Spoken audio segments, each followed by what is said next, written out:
माननीय प्रधानाचार्य जी, माननीय निर्णायकगण, समाज शिक्षकगण और मेरे प्रिय सभी श्रोता, मैं पिंकी कुशवाहा श्री रघुराज सिंह इंटर कॉलेज कक्षा 11वीं की छात्रा।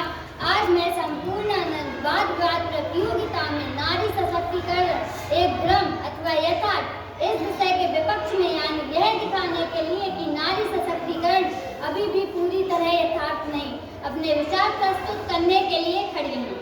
श्रोताओं, जिस समाज में नारी असुरक्षित हो वहाँ सच्ची प्रगति संभव नहीं। श्रोताओं, आज हम चारों तरफ नारी सशक्तिकरण के नारे सुनते हैं, लेकिन क्या हर महिला सच में स्वतंत्र है? क्या हर महिला अपने अधिकारों के साथ बराबरी महसूस करती है? दुर्भाग्य से इसका उत्तर नहीं है। इसीलिए मैं कहती हूँ कि नारी सशक्तिकरण अभी भी भ्रम है। श्रोताओं, आज भारत सरकार नारी सशक्तिकरण के नाम पर बेटी बचाओ बेटी पढ़ाओ, उज्जवल योजना, मिशन शक्ति जैसी योजनाएं चला रही है। बातें सुनकर लगता है कि भारत की नारी अब सशक्त हो चुकी हैं, लेकिन जब जमीनी सच्चाई देखते हैं तो ये योजनाएं कागजों में चमकती हैं, जिंदगी में नहीं। तो ये योजनाएं कागजों में चमकती हैं, जिंदगी में नहीं। श्रोताओं, शिक्षा सशक्तिकरण की पहली सीढ़ी है। आज भी बहुत सी लड़कियां पढ़ाई में रुचि रखती हैं, पर घर के काम या सामाजिक दबाव के कारण पढ़ाई पूरी नहीं कर पाती, और जो पढ़ाई पूरी कर भी लेती हैं उन्हें नौकरी में बराबर का अवसर नहीं मिलता। अगर पढ़ी लिखी नारी को भी समान रोजगार और अवसर नहीं मिलते तो सशक्तिकरण अभी अधूरा है।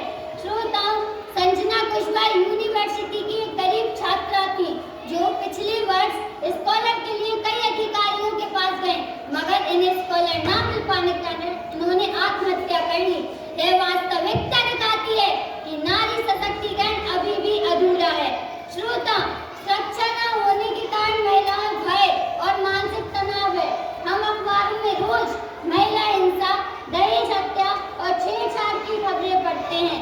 गांवों और कस्बों में महिलाएं केवल घरों और खेतों तक सीमित हैं। महिलाओं के निर्णय लेने की क्षमता पुरुष पर निर्भर रहती है। जहां नारी की आवाज दबती है, वह सशक्तिकरण केवल भ्रम बनकर रह जाता है। श्रोता, आज भारत सरकार दावा करती है कि महिलाएं अब सुरक्षित हैं, पर देश की हकीकत कहती है कि हर 16 मिनट में एक महिला के साथ बलात्कार होता है।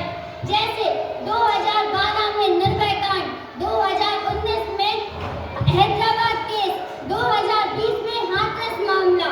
क्या यह सशक्तिकरण की मिसाल है या शर्म की निशानी?